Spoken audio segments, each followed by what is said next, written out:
El Congreso Femenino Internacional intenta echar un puente entre las mujeres de todas las posiciones sociales, entre las obreras de todos los gremios, entre las que trabajan en el silencio del hogar y en la acción militante de las asociaciones. Llama a su recinto a las mujeres de ciencias, a las artistas, a las maestras, a las industriales, a las madres de familia, a todas las mujeres, en fin, de buena voluntad en una u otra forma que se interesen en los problemas sociales.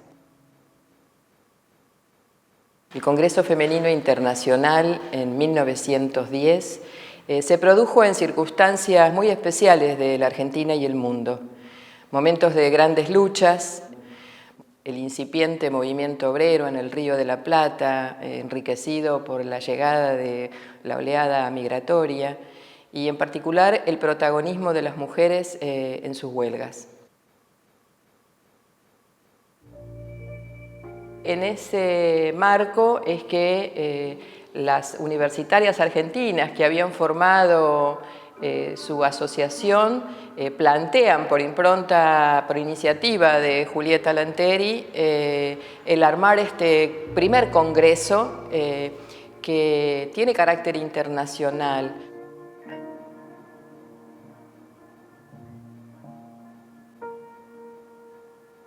Presentaron en total 86 ponencias en el Congreso Feminista. Entre esas ponencias había discusiones sobre prostitución, había discusiones sobre el divorcio, había propuestas de modificación del Código Civil para ser incorporados los derechos políticos y sociales de las mujeres. En la Constitución misma del Congreso se vio reflejado los problemas que tenía Latinoamérica y cómo eran acompañados por la solidaridad y el feminismo europeo, particularmente sufragista. Ya había antecedentes de lucha de las mujeres y organización desde fines del siglo XIX. En 1904 las alpargateras, en el 1906 las fosforeras de la compañía, en el 1907 las telefónicas. Era un contexto en el que salir a la calle y movilizarse era un riesgo, pero al mismo tiempo una gran necesidad por las condiciones en las que se iban incorporando al trabajo.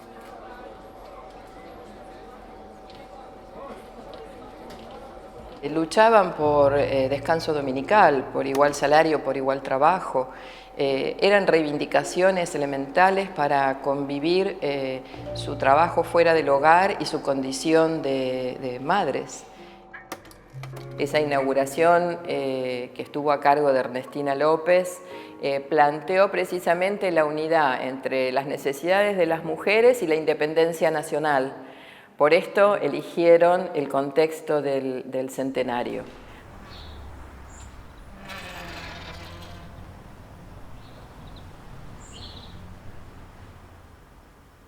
Palabras de la doctora Grierson en la sesión de clausura del Congreso.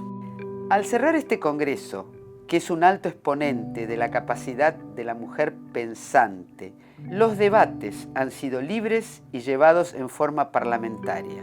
Si este Congreso hubiera resultado una conferencia que no fuese exclusivamente feminista, hubiera sido un fracaso.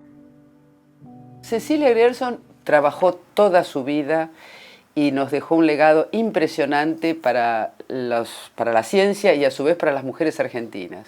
Las mujeres no tenían los mismos derechos que los niños, entonces ella se ocupó de que la mujer tuviera cierta dignidad. Decide, a raíz de una enfermedad de una amiga, que estaba muy mal, que ella quería curarla porque era una mujer muy, muy amorosa, entrar en la Facultad de Medicina. Y la Facultad de Medicina era de hombres, absolutamente de hombres, con lo cual en algún momento comenta que se reían, que le tomaban el pelo, que le hacían chistes de mal gusto, particularmente cuando había la parte de disecciones y ese tipo de cosas.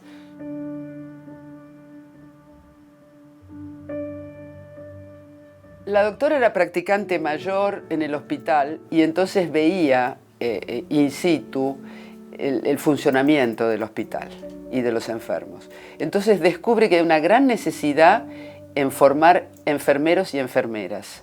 Ella se ocupa, por ejemplo, de que las enfermeras y enfermeros tengan uniforme, se ocupa de la higiene, se ocupa de que los médicos se laven las manos y se pongan un guardapolvo, porque las mujeres en los partos, que fue después la especialidad de ella, se morían de septicemia, de infección, no porque tuvieran problemas, sino porque las atendían con las manos sucias.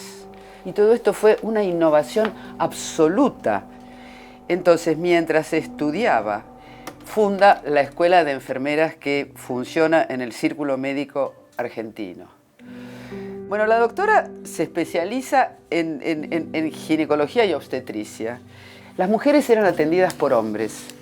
Tenían un maniquí y le decía, señora, ¿dónde le duele? Entonces con un puntero la señora le señalaba lo que le dolía. Ni siquiera las tocaban ni las revisaban. Les daba una vergüenza monstruosa. Entonces, que hubiera una mujer que atendiera enfermedades de mujeres era maravilloso. Se recibió de doctora y cirujana, pero nunca pudo ejercer de cirujana y ella trató de estudiar el profesorado en la Facultad de Medicina para ser profesora y se presentó y con artilugios así diplomáticos declararon el concurso desierto para no nombrarla. Esas deben de haber sido sus asignaturas pendientes. Lo que pasa es que como era una usina de generar proyectos, a ella se le cerraba una puerta acá y creaba otra cosa. Funda la Sociedad Argentina de Primeros Auxilios. Más tarde que se incorpora a la Cruz Roja. Publica El Masaje Práctico y funda la Asociación de Masajistas, que esto da origen, digamos, a la kinesiología de hoy día, que no existía la kinesiología.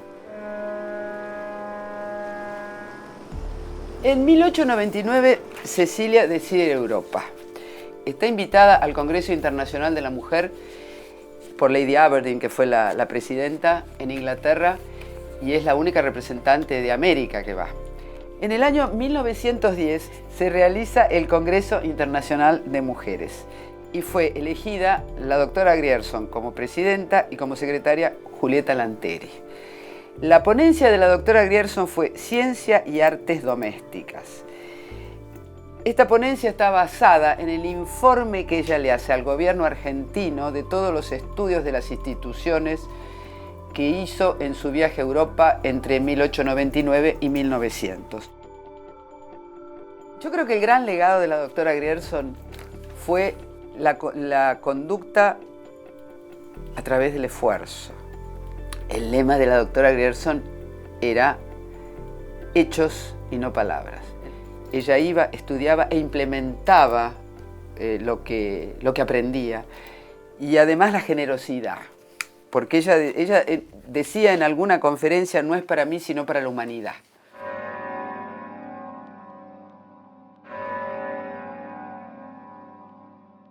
Modificaciones al Código Civil argentino por la doctora Elvira Rawson de Delepiane. Artículo 1. La mujer, al contraer matrimonio, no perderá los derechos que la ley acuerda a los seres mayores de edad y con sus facultades mentales sanas. Artículo 2. La madre podrá ejercer sobre sus hijos la misma autoridad y tutela que el padre.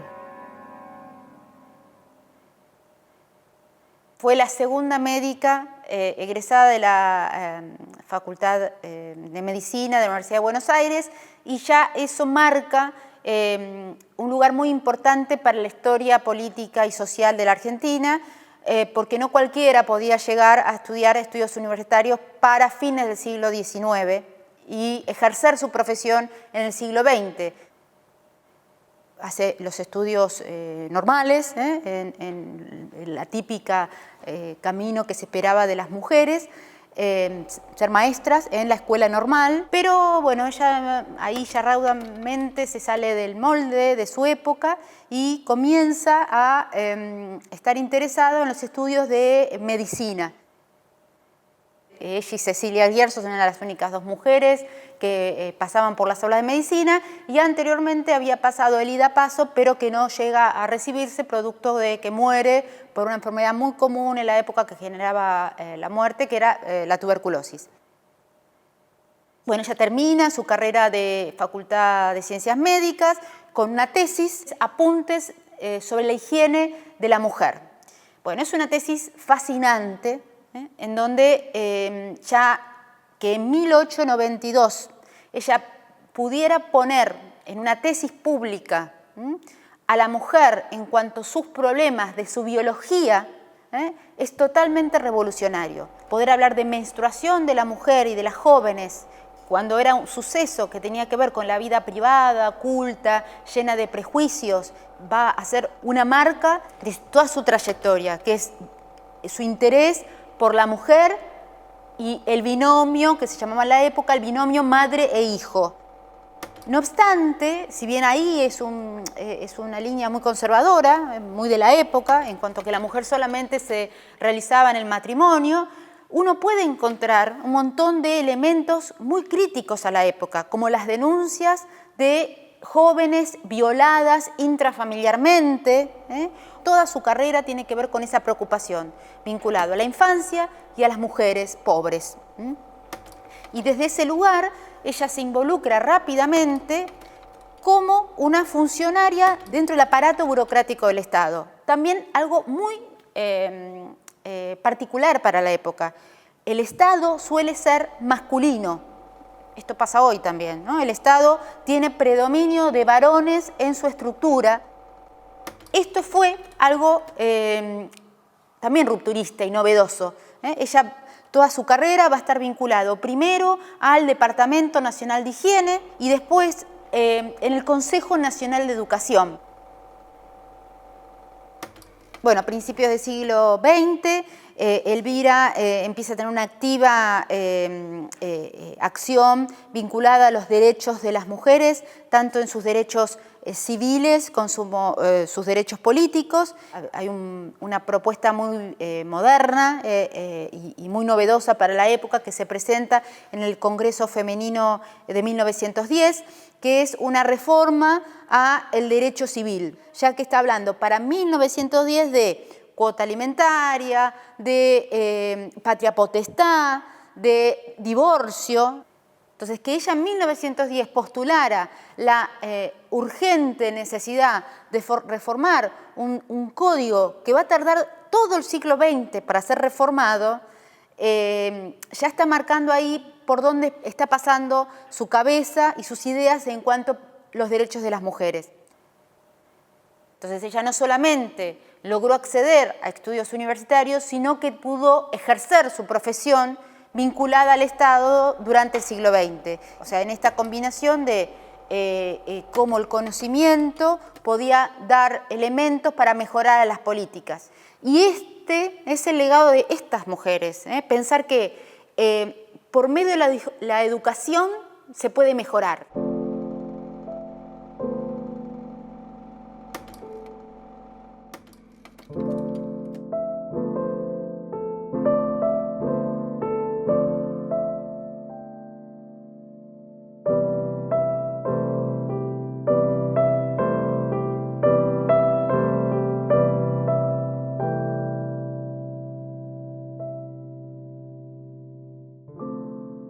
Julieta Lanteri fue, sin lugar a dudas, una mujer de esas que pensamos que es imprescindible, que nos trajo a la luz las reivindicaciones más básicas que necesitábamos las mujeres, el derecho a estudiar, el derecho a hacer una carrera universitaria y, por sobre todas las cosas, el derecho al voto. Desde temprana edad comenta con su familia que ella quiere dedicarse a la medicina. Se recibe en 1907 con una tesis dedicada al estudio de tumores malignos de útero. Pensemos en mujeres que a principios de siglo estudiaban una carrera que implicaba la observación o el estudio de cuerpos desnudos, en un ámbito donde iban a estar rodeadas por compañeros varones. Por lo tanto, era ya muy llamativo que las mujeres se incorporaran a la Facultad de Medicina.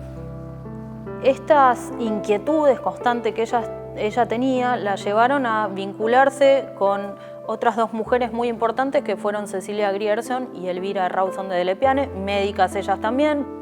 Otro hito también importante que las reúne en torno a la demanda de los derechos de las mujeres es en 1910 en la organización del Congreso Femenino Internacional. Julieta presenta una ponencia referida a la prostitución, en un momento donde en Argentina llegaban barcos con mujeres traídas de contrabando para el ejercicio de la prostitución. Por lo tanto, ella consideraba que era muy importante, como parte de los derechos de las mujeres, abolir esa práctica. Julieta se destaca en innumerables ocasiones por su creatividad ante las negativas. Es claramente de las primeras sufragistas en encarar la lucha. En 1911 va a haber elecciones en la ciudad de Buenos Aires. Presenta su carta de ciudadanía porque en realidad la ley de empadronamiento, que era empadronamiento voluntario, exigía solamente ser mayor de edad, ser ciudadano, vivir en la ciudad de Buenos Aires, tener una profesión liberal y pagar impuestos. Por lo tanto, ella cumplía con todos esos requisitos y así los hizo valer y se presentó a votar. En el año 1919, la ley no establecía que las mujeres no pudieran ser candidatas. Por lo tanto, Julieta crea un partido, que es el Partido Feminista Nacional, y se presenta a candidata a diputada. En esas elecciones se emitieron 150.000 sufragios y Julieta obtuvo 1.700, quiere decir, hubo 1.700 varones que consideraron que Julieta era una candidata apta para el ejercicio de una diputación. Entre sus propuestas más llamativas estaban establecer una ley de divorcio, la abolición de la prostitución y de la pena de muerte, abogar por la educación mixta.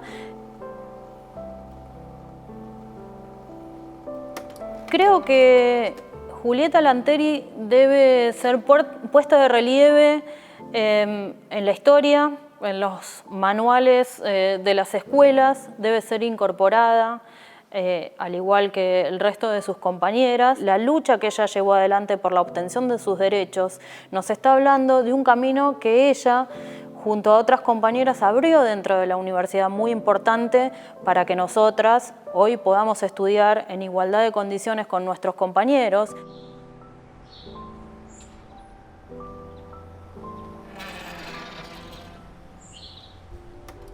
Si bien algunas de las propuestas que se debatieron en el Congreso tuvieron un gran eco desde el punto de vista social, desde el punto de vista legislativo sucedió que algunas de las propuestas fueron tomadas y otras quedaron en el olvido. Una cantidad de reivindicaciones planteadas desde principio de siglo debieron esperar hasta mitad de siglo. Tenemos el sufragio en el 49, tenemos el divorcio no hace tanto, en la década del 80.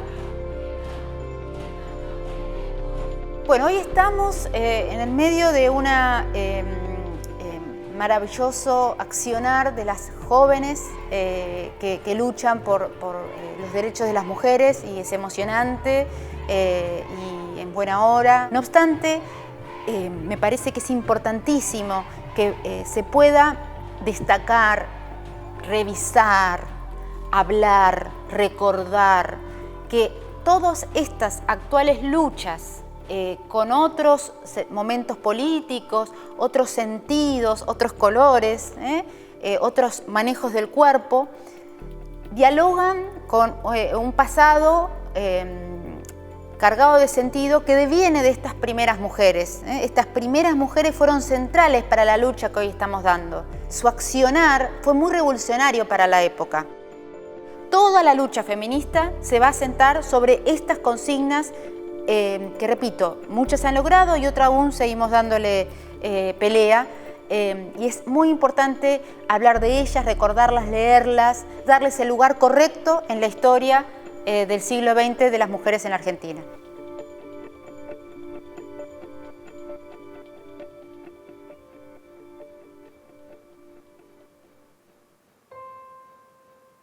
Soy Graciela Tejero Coni, directora del Museo de la Mujer y sobrina bisnieta de Gabriela de la Perrier de Coni, la primera mujer del Comité Central del Partido Socialista en el año 1902. Mi nombre es María Fernanda Lorenzo, yo soy historiadora recibida en la Universidad de Buenos Aires. Realicé una maestría en Historia en la Universidad de General San Martín. Bueno, yo soy Karina Inés Ramaciotti, soy historiadora, egresada de la Universidad de Buenos Aires. y actualmente me desempeño como investigadora independiente del CONICET en la Universidad Nacional de Quilmes. Me llamo María Angélica Laviano. Soy la encargada del Departamento Histórico de la Fundación Doctora Cecilia Grierson para la Excelencia en la Investigación Clínica.